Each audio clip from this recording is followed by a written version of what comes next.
So as I thought about putting this program together today, I thought that I could give you some tips about overcoming procrastination that you could put to use later.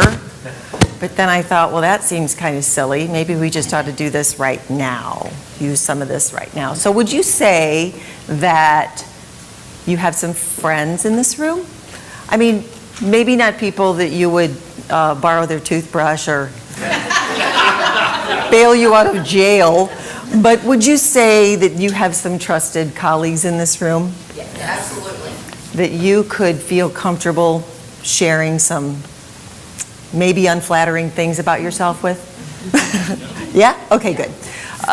So what I'm going to ask you to do is I want everyone to think about something that you've been putting off. Now, it could be something that has to do with your business, could be a project that you want to undertake or a growth strategy, it could be a skill you want to develop, it might be something personal that you have going on, maybe a home project or a call to a doctor that you need to make or a test that you need to have, or it could be something interpersonal like a tough conversation that you need to have, any of that kind of thing. And so think about what you have, and before you do that, would everybody in here say that you've procrastinated about something? Not everything, but something? Okay, good. So you'll have something to talk about. Excellent. And if you're one of those people that's never procrastinated, you can just listen to everybody else. So take a few minutes at your table and share with one another what the thing is that you have been putting off. I'll give you about 2 minutes. Okay, I'm going to bring you back for a second. Has everybody had a little bit of time to share? Yes. Okay, now go back to thinking about yourself for a second. And I'd like you to write down 2 things. First thing is, if you were to undertake this task, how long do you think it would take you? Actual time that you'd be spending doing it? 40 hours. Thank you. How long do you think it would take you to actually do the task? That's your first thing I want you to write down. Second thing I want you to write down, how long have you been thinking about it?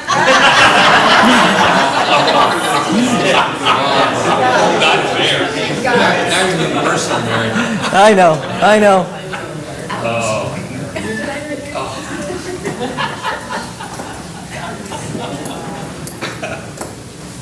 Okay, by a show of hands, how many people wrote down a longer period of time on that second question than on the first question?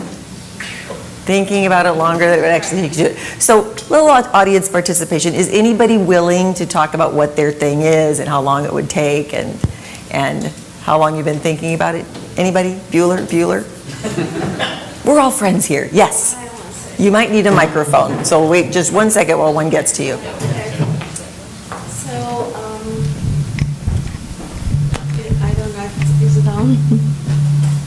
Okay, I need to fire a client.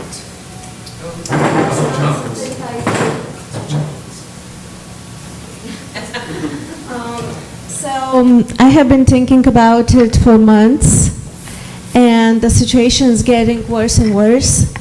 Because I keep getting into this thing that I spend lots of time and all my time for this one client, and at the end I don't get the money I need because we are just kind of like on a project base versus time. Mm-hmm. So I'm losing all this money because my time is kind of wasted.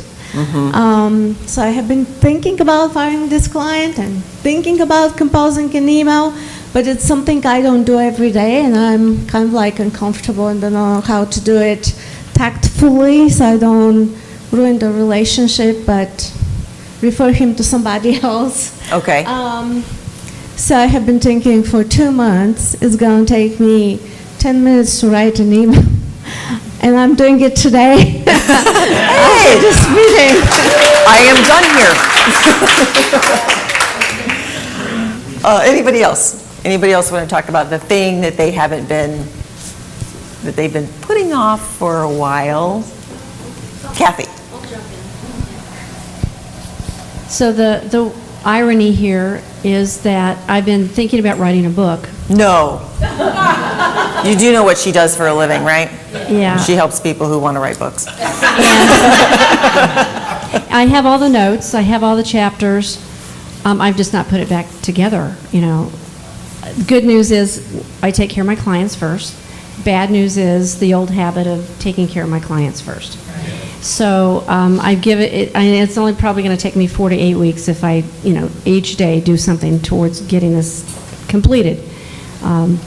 So my goal is to have it done by the end of this year. Okay, and the why is primarily because you're putting clients first, that's the... I think so, yeah.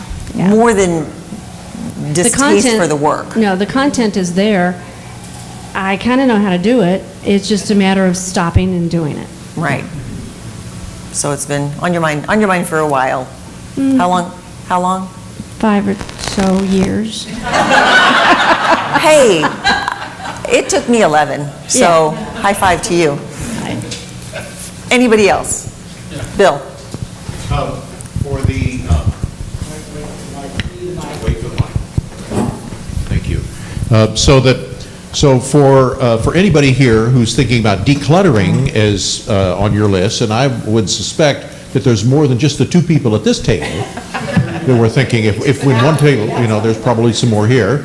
There's a great book on the subject called Stuff, S-T-U-F-F, and I can't remember the name of the author, but it's a book that traffics in negative motivation. You read that and it'll make your hair stand on end, and you will not be a hoarder. Excellent. You know, and it's interesting. And Netflix has that beautiful Japanese person who says, yeah, does this Marie bring Kondo. you joy or Marie not? Kondo. If it brings you joy, let it be in. If No, not, and I will give it say, away. one of the things you have to be careful about is reading a book about decluttering instead of actually decluttering. Because sometimes we feel like we're making progress because we're kind of in the tangential area of the thing we want to do. But I remember a long time ago was working with a client in her office, and she had, as we were going through her stuff, I was doing a different kind of business then, but as we were going through her stuff, she had all these articles cut out about how to do sit-ups and crunches and ab exercises, and I knew her well enough that I could say, you know, if I were to ask you right now to get down and do a sit-up, do you know how? And she's like, well, yeah. And I'm like, well, maybe what we need to do is stop cutting out articles about them and just do them. So we laughed about it. It wasn't as snotty as it sounded right there. So I titled this the Procrastination Paradox, and what's really interesting about it is that we put things off because we don't want to do them. We don't like them, they're unpleasant, we don't enjoy it, whatever.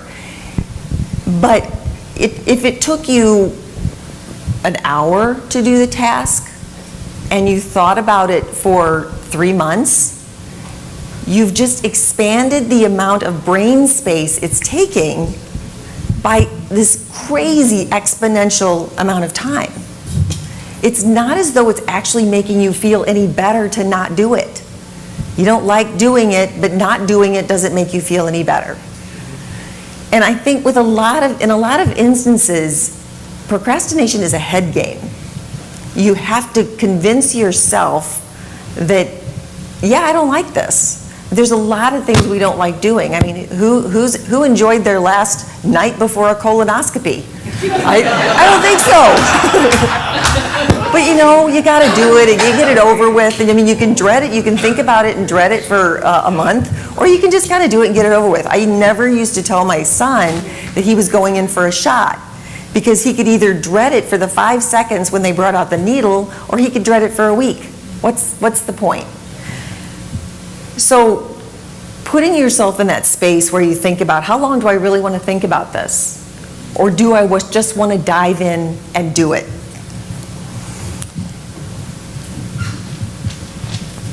In almost every single case, the best strategy that I can give you for getting over your procrastination is slowing down.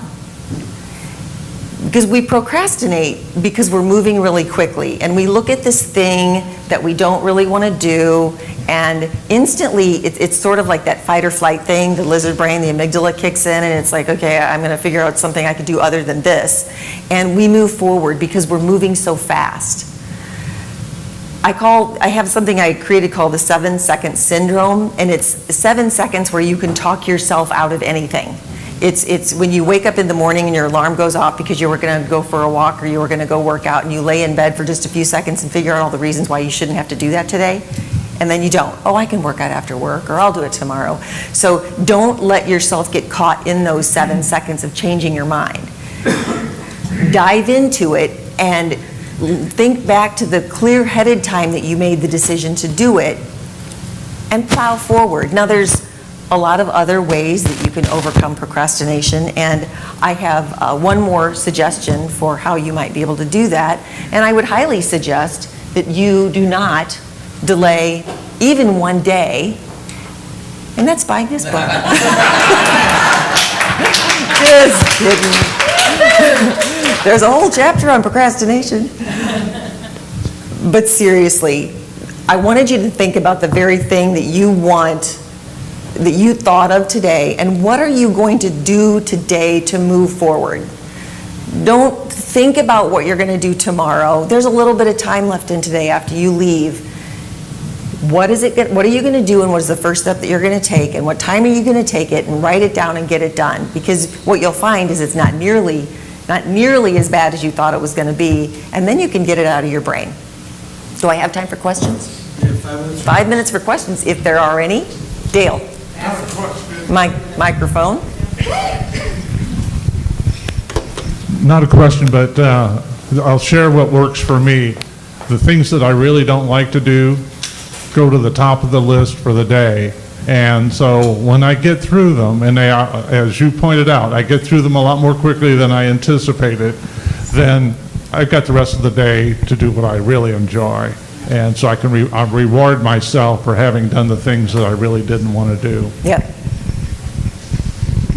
I just want to make a comment. At our table, we really many of us said the stuff we're procrastinating on was more personal stuff than business.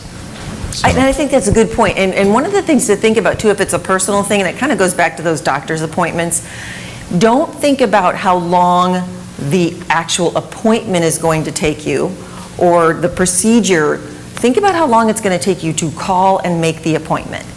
Because it's going to take you maybe 5 minutes if you have to look for the phone number and get on hold and check calendars and so on. It's going to take 5 minutes. Once the appointment is made, you'll probably keep it. So don't catastrophize how long this is going to take by expanding the action that you need to take to move it forward. Bill.